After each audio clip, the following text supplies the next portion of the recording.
we're thrilled at this point because it's now looking like, I mean, we're very close to putting a deal together to put a significant and beautiful stadium in this town and having an NFL team in it that we'll be able to use. And so from the university's perspective, I'm thrilled.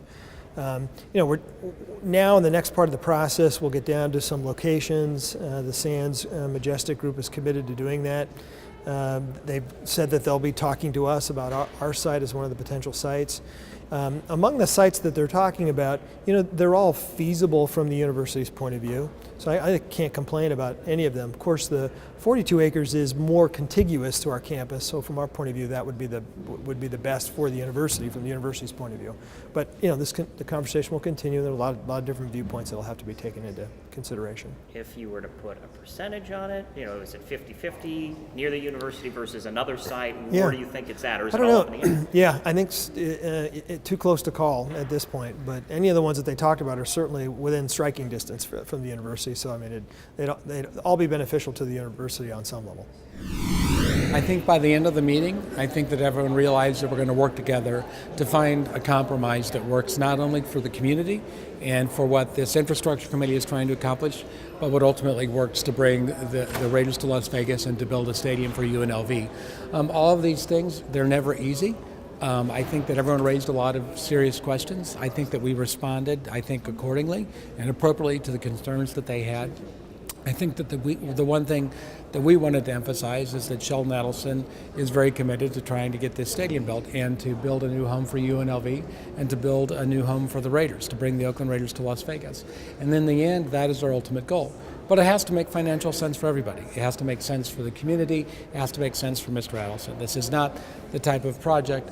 This is largely a philanthropic project for Mr. Adelson, so it is not an unlimited amount of money that he can dedicate to it, but he's willing to dedicate a lot of his personal wealth to make sure that this happens, to guarantee it for the community, that we can have a financial backstop to make sure that this is done as easily as possible for the taxpayers of Southern Nevada.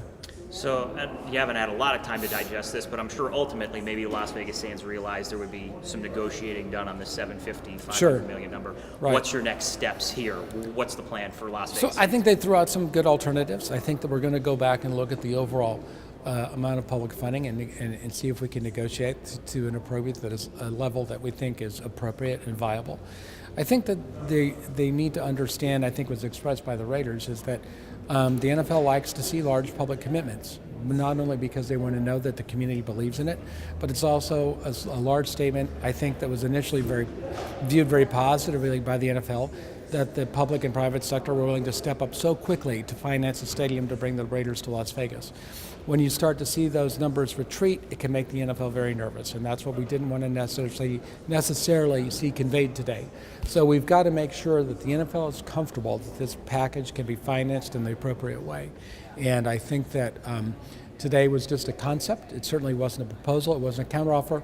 It was an idea. We had a very open discussion about it. Now I'm convinced, after talking to members of the committee, that we're going to find a way to make this work in a way that we're both happy with. In my opinion, it was the most productive meeting we've had. I think we finally got some of the big issues out on the table that need to be addressed. There's a lot of work left to do. My biggest concern is that we're going to run out of time. We've got 38 days left and a lot of things still to accomplish. We haven't picked the site. We haven't come up with the idea for the stadium authority yet. We haven't had the funding sources yet. So there's a lot of unanswered questions and pieces of the puzzle that need to fall into place. The hope is that once the first piece falls, the other ones will fall quickly. But my biggest concern is that we're down to now 38 days to go.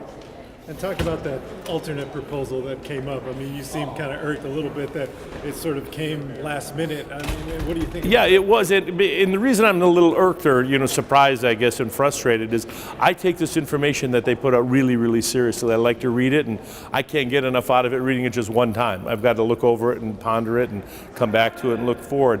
I didn't have enough time when I just got it this morning at 8 o'clock for an 8 o'clock meeting in order to give it that kind of analysis. This is a $200 million shift from the public side over to the private side.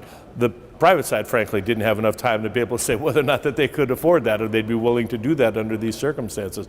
So they needed more time as well. And to our staff, they're doing an incredible job providing information. It's just coming at the last moment. The message of the public should be that we're working hard, we're doing everything possible to get us there. I firmly believe that once we can settle on a site It's going to be a lot easier to start coming up with, okay, what are the financing options in terms of a tax increment district, in terms of what the infrastructure improvements are going to be necessary to get 65,000 people to and from that site on every single event. So I think that things will fall into place. We're making progress.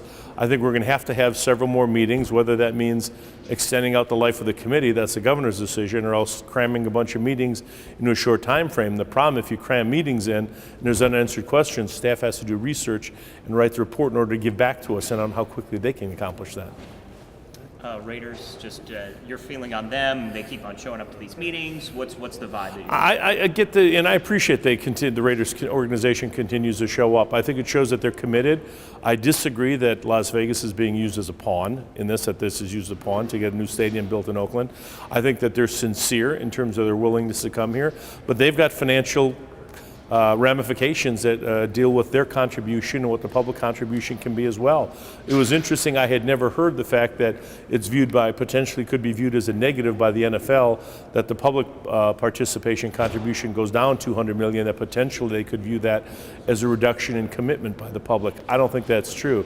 I think that's just viewed as the reality of what the public contribution should be on a percentage basis as it relates to the private contribution.